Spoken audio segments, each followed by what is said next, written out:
Bu mənim çap olunmuş 3-cü kitabımdır.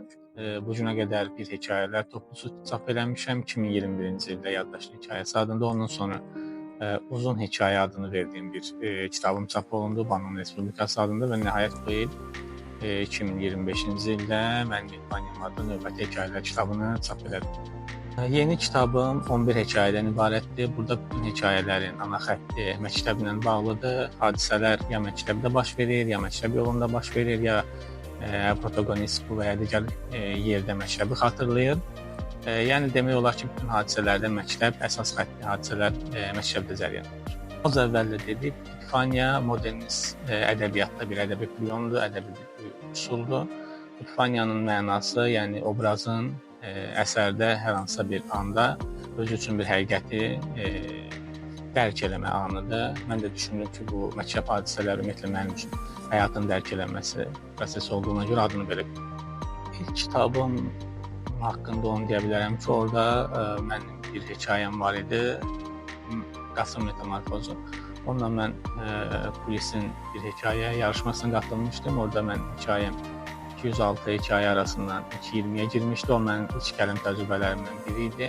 Daha sonra onu mən kitab halında çap elədim. Yaddaşın Hekayəsi adı altında.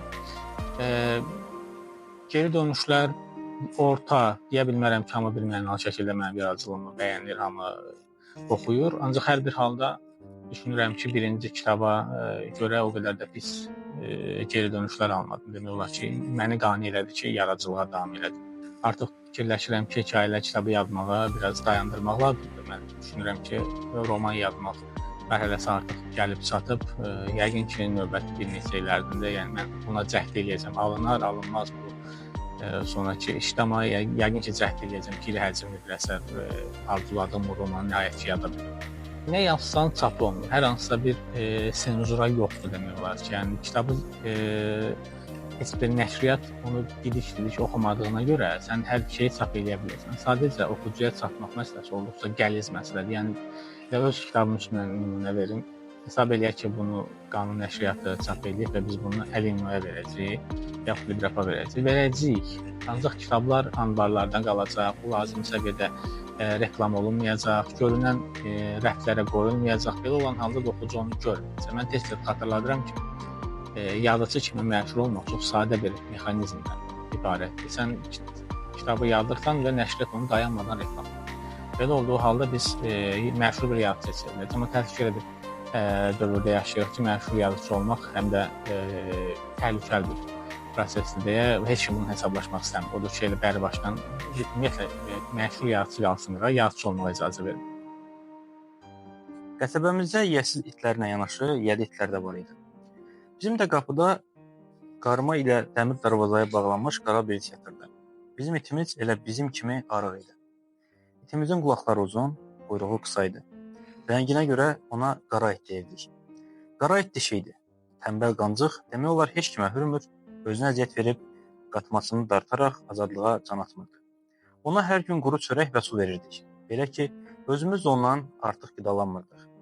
Ancaq yediyimiz çörək, içdiyimiz su qarşılığında biz öz vəzifələrimizi layiqincə yerinə yetirirdik. Atam hər gün işə gedir, yeni respublikada günəmuz çalışıb olandan olmazdan qazanırdı. Anam ev işlərlə məşğul olur, bacılarımla mənə də vaxt ayırmağa çalışırdı. Bacılarım və mən dərsə gedir, 4-dən 5-dən alıb övladlıq borcumuzu yerinə yetirirdik. Qara it isə bir işə yaramırdı. Nə gecə, nə də gündüz onun səsini eşidən olurdu. İtimizin bu vətsizliyini görən başqa itlər sabaha qədər bizim həyətdə işlənərdi. Atam erkəndən mani işə gedəndə həyətimizdə yatan itləri görürdü. O itləri qovub qara itə də yağlı bir söyüş sürürdü. Atamın söyüşü əlbəttə qara itə təsir eləmirdi.